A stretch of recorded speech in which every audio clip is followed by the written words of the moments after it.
கனமழையால் பாதிக்கப்பட்ட கடலூரில் வெள்ளம் வடிந்து மெல்ல மெல்ல இயல்பு நிலை திரும்பி வருகிறது. அந்த காட்சிகளை தற்போது பார்க்கலாம்.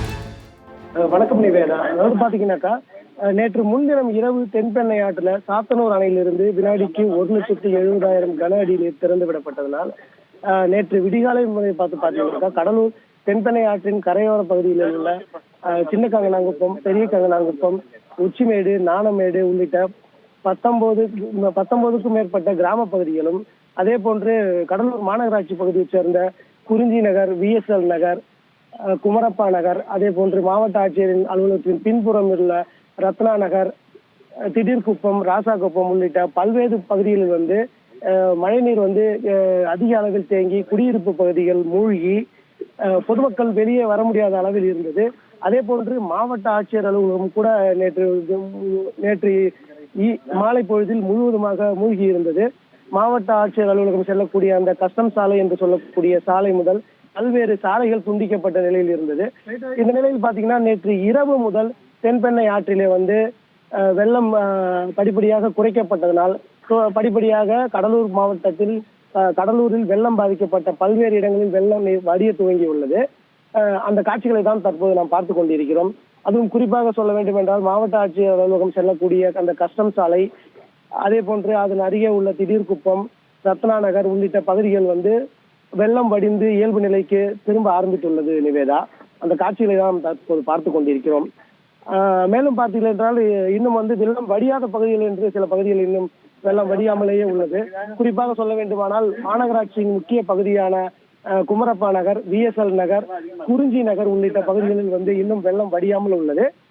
ஆனால் நாம் தற்போது பார்த்து கொண்டிருப்பது காட்சிகள் பாத்தீங்கன்னாக்கா, மாவட்ட ஆட்சியர் அலுவலகம் உள்ள பகுதிகள், அந்த மாவட்ட ஆட்சியர் அலுவலகம் செல்லக்கூடிய கஸ்டம் சாலை என்பது உள்ளிட்ட பகுதிகளில் நேற்றைய தினம் பாத்தீங்கன்னா, இந்த பகுதிகளில் இடுப்பு அளவு நீரில் நீந்தி செல்ல வேண்டிய சூழ்நிலை இருந்தது.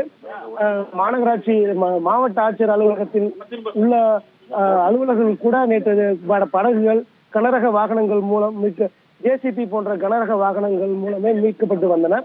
ஆனால் இன்று காலை முதல் வெள்ளம் படிப்படியாக வடிய தொடங்கி அப்பகுதியில் இயல்பு நிலைக்கு திரும்பியுள்ளது நிவேதா. வினோத்குமார், தற்போது கடலூரில் இயல்பு நிலை மெல்ல மெல்ல திரும்பி வருகிறது. அதை நம்மால் பார்க்க முடிகிறது.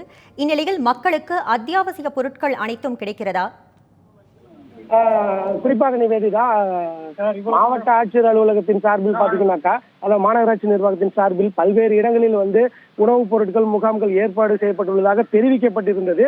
ஆனால் இன்னும் பல்வேறு இடங்களில் பாத்தீங்கன்னாக்கா, பொதுமக்களுக்கு வெள்ளம் வடிந்த இடத்தில் கூட பொதுமக்களுக்கான அடிப்படையான மின்சாரம், உணவு, குடிநீர் உள்ளிட்டவை பல்வேறு இடங்களில் வழங்கப்படவில்லை என பல்வேறு இடங்களில் சர்ச்சைகள் எழுந்து வருகிறது. தற்போது கூட சில நிமிடங்களுக்கு முன்பாக சின்ன கங்கனாங்குப்பம் பகுதியில் பார்த்தீர்கள் என்றால், பொதுமக்கள் தங்களுக்கு குடிநீர், மின்சாரம் உள்ளிட்டவை கடந்த 3 நாட்களாக வரவில்லை எனவும், அரசு அதிகாரிகளோ மக்கள் பிரதிநிதிகளோ இப்பகுதிகளை பார்வையிட்டு தங்களுக்கு தேவையானதை செய்து தரவில்லை என்று கூறி சாலை மறியலில் கூட ஈடுபட்டனர். இன்னும் பல்வேறு இடங்களில் தேவையான பொதுமக்களுக்கு தேவையான உதவிகள் முழுமையாக வழங்கப்படவில்லை என்பது நிதர்சனமான உண்மையாக உள்ளது நிவேதா. உங்கள் விரிவான தகவல்களுக்கு நன்றி வினோத்குமார்.